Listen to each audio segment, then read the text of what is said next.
Hey everybody, Brian Boyle here, and welcome to episode 145 of The Mesh Tongue. It is Memorial Day, so thank you for those that gave their lives so that we could be free here, and thank you for those that are actively serving. I know it's not Veterans Day, if you may recall that Memorial Day is in honor of those that have gone before us, so we appreciate those that gave their all. So, without further ado, thank you. But hey, if you get questions, comments, send those to me at Brian, B-R-I-A-N, at company5k, that's the number 5k.com. Be happy to get back to you with any answers that you may need. And if you're just sending words of encouragement, that's cool too. I appreciate it. 145 episodes down, and there's always need for words of encouragement. Some people say, well, you got this thing down. I keep sending them. I appreciate it. So this is, if it helps one person, then that's fantastic. I know some of the videos get more views than others because obviously there's more of a need. So we'll just throw a lot of stuff out there. Hopefully, if you find some value in this, then you'll share this with your friends, your family, and your training partners. So today I did the Murph challenge. Anybody else do the Murph challenge? Boy, what a time. I did it in 1 hour, 10 minutes, and 7 seconds. I used the weighted vest, a 20-pound weighted vest. I have not practiced this year for the Murph challenge. I've practiced in the years past. I've run it much faster. I've also done it unweighted. I can honestly say that this was probably the toughest year that it has been, maybe because I'm older. Maybe at 41, I don't know what time or what age you stop. Maybe actually I'll just start practicing sooner. That may be the key. But if you're not familiar with it, you can go to the Murph Challenge. Forged Clothing has the licensing for this, and so we're wearing our Forged Clothing here. This is for Chris Kyle, but the Murph Challenge is Michael Murphy was a Navy SEAL that lost his life. And his workout was wearing his 20-pound body armor. He would run a mile.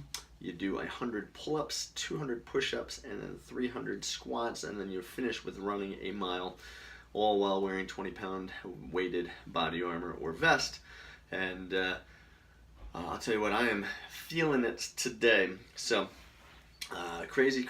I know a lot of folks posting some faster times, and I'm okay with that. I finished it, and I was cool with it. I was thinking if I beat 115, 117, I was going to be all set.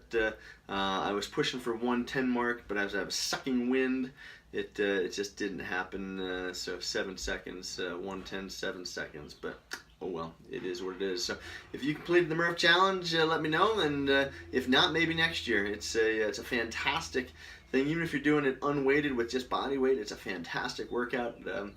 Just kind of way to cross train. Again with the running a mile, 100 pull-ups, 200 push-ups, 300 squats, and then running a mile to finish it up. It's a killer, especially if you go for time.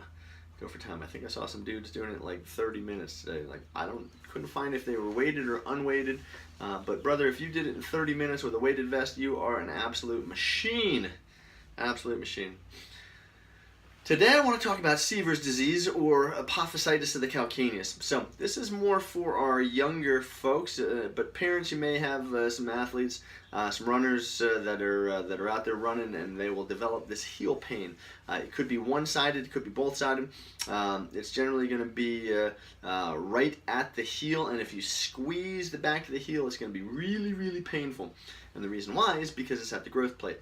And so it's an overuse injury, and it happens right at the growth plate. So sort of like osteoarthritis for the knee, but it's at the heel. Now, when this happens, it becomes really painful. Now, there are varying degrees. So you're going to have some mild cases, and then you're going to have some really severe cases. Inactivity is going to be the best cure for this. So when we say inactivity, we mean like shutting it down. By all means, if for a very severe case, you could have to cast, into plantar flex so that the toes are pointed down. It shortens the Achilles and the pull on the Achilles and the heel. But when you do that, for those extreme cases, rather than letting them suffer through this thing, it can be a lifesaver. Now, for the mild cases, typically a heel cup, so those gel heel cups in the bottom of the shoe, icing, some anti-inflammatory early on.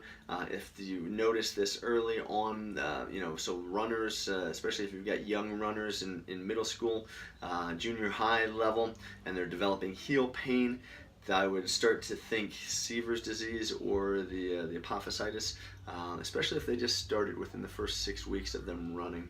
Now, again, you don't always have to shut things down. That's our goal with this, is to not have to shut people down. So, the heel cups, icing, anti-inflammatory meds, that can be very beneficial. Stretching the Achilles, strengthening also some of those ankle exercises I've shown you in the past can be very, very beneficial. But yeah, that's it. Sever's disease or Calcaneal Apophysitis. It is a inflammation and an overuse of the growth plates. If it's really, really bad, you get in to see somebody, a podiatrist or physical therapist.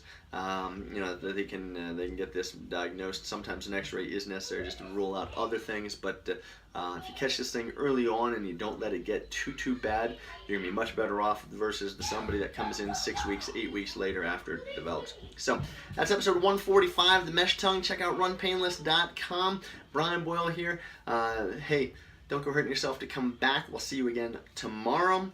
Thanks for all those that have served and those who have gone before us. We appreciate you on Memorial Day. I'll see you again tomorrow. Take care.